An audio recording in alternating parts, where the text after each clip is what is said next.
অনেকেই মালয়েশিয়ার calling visa নিয়ে অনেক বেশি আগ্রহ প্রকাশ করে থাকেন, কিন্তু অনেকেই আবার এমন আছেন যে ভাইয়া আমি যদি একটু পড়াশোনা জানি তো আমি কি একটু বেতন বেশি পেতে পারি কিনা। তো তাদের জন্য আজকের ভিডিওটা, অর্থাৎ আপনি মালয়েশিয়ার কলিং ভিসা ছাড়া কি বৈধভাবে মালয়েশিয়াতে ঢুকে কি চাকরি করতে পারবেন, এই নিয়ে আজকের ভিডিওটা। তো আমাদের চ্যানেলে যারা নতুন তাদের জন্য বলে রাখি, আমরা বিদেশ রিলেটেড প্রতিনিয়ত বিভিন্ন দেশের চাকরি, বিদেশের ভিসা নীতি এসব নিয়ে আলোচনা করি। তো আপনি যদি বিদেশে চাকরি সম্পর্কে আগ্রহী হয়ে থাকেন তাহলে আমাদের চ্যানেলটা সাবস্ক্রাইব করে রাখবেন, ঠিক আছে। আর যদি কোনো কিছু জানতে চান ডিসক্রিপশনে আমাদের নাম্বার দেওয়া আছে, আপনারা অবশ্যই সকাল 10টা থেকে 5টার মধ্যে কল করবেন, এর বাইরে না। ওকে, সর্বপ্রথম বলি, মালয়েশিয়াতে কলিং ভিসা ছাড়াও আরও অনেকগুলো অপশন আছে আপনার কিন্তু ওই দেশে চাকরি করার জন্য, কিন্তু এতগুলো তো আসলে এক ভিডিওতে বলা সম্ভব না। আমি শুধু আজকে একটা বিষয় নিয়ে বলবো, সেটা মালয়েশিয়াতে স্টুডেন্ট ভিসাতে গিয়ে চাকরি করা।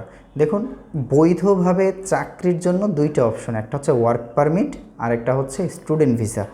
এখন বলবেন যে ভাই আমার তো বয়স বেশি বা আমি তো পড়াশোনা করিনি, আমি কিভাবে করব। তো যারা একেবারেই পড়াশোনা করেননি তাদের জন্য না, যারা অল্প স্বল্প মোটামুটি পড়াশোনা করেছেন, যে ভাই মোটামুটি একটা সার্টিফিকেট আছে দেখাতে পারবো, ঠিক আছে, তাদের জন্য আজকের ইয়েটা। তো আপনারা স্টুডেন্ট ভিসাতে মালয়েশিয়াতে যাবেন, গিয়ে আপনার খরচটা সেম ইসের মতোই, ওয়ার্ক পারমিটের মতোই খরচ, কিন্তু একটা ফ্যাক্টর আপনি স্টুডেন্ট ভিসায় কিন্তু আপনার স্যালারি হবে মোটামুটি 2000 থেকে 2500 রিঙ্গিত।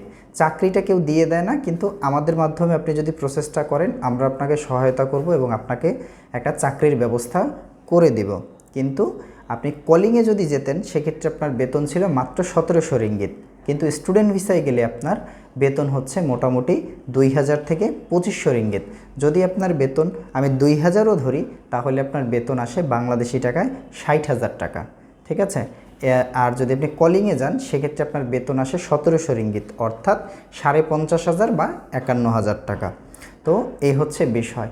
কিন্তু কলিংয়ে একটা সমস্যা কি, কলিংয়ে কিন্তু আপনার পাসপোর্ট আপনার মালিক রেখে দেয়, আপনি কিন্তু কোথাও যেতে পারবেন না। আগামী 3 বছর আপনার একই প্রতিষ্ঠানে একই বেতনে একইভাবে চাকরি করতে হবে অ্যাজ এ লেবার শ্রমিক হিসেবে। কিন্তু স্টুডেন্ট ভিসায় গিয়ে আপনি যদি চাকরি করেন সেক্ষেত্রে আপনি কিন্তু আপনার যখন যেথায় ইচ্ছা আপনি সেথায় চলে যেতে পারবেন, আপনি সেখানে চাকরি করতে পারবেন যা ইচ্ছা, এবং পরবর্তীতে যদি চান আপনি ওখান থেকে ইউরোপে মুভ করবেন বা অন্য কোনো দেশে চলে যাবেন সেটাও সম্ভব। কিন্তু কলিংয়ে আবার এই সব জিনিসটা সম্ভব না, কারণ কলিংয়ে কন্ট্রাকচুয়াল, আপনি ওই কয়েকদিনের জন্যই ওখানে কাজ করবেন, কন্ট্রাক্টে গিয়েছেন। কিন্তু স্টুডেন্ট ভিসায় কোনো কন্ট্রাক্ট নেই, আমরা আপনাকে চাকরি দিয়ে দিব, কোনো টেনশন নেই। যদি আপনি স্টুডেন্ট ভিসায় যেতে আগ্রহী হন আমাদের ডেসক্রিপশানে নাম্বার দেওয়া আছে, যোগাযোগ করতে পারেন।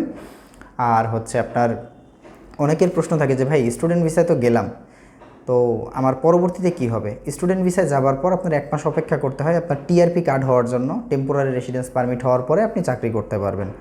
এরপর আপনার 1 বছর ওই ভিসার মেয়াদ থাকবে। এখন 1 বছর যখন ভিসার মেয়াদ থাকবে, 1 বছর পর তো আপনার ভিসা শেষ হয়ে যাবে, তখন আপনি কী করবেন, ওই 1 বছর আপনি যেখানে চাকরি করবেন ওই কোম্পানি থেকেই আপনাকে ওয়ার্ক পারমিটে ট্রান্সফার করিয়ে দিবে, ঠিক আছে। এই একবারে সহজ এবং বেসিক একটা আইডিয়া।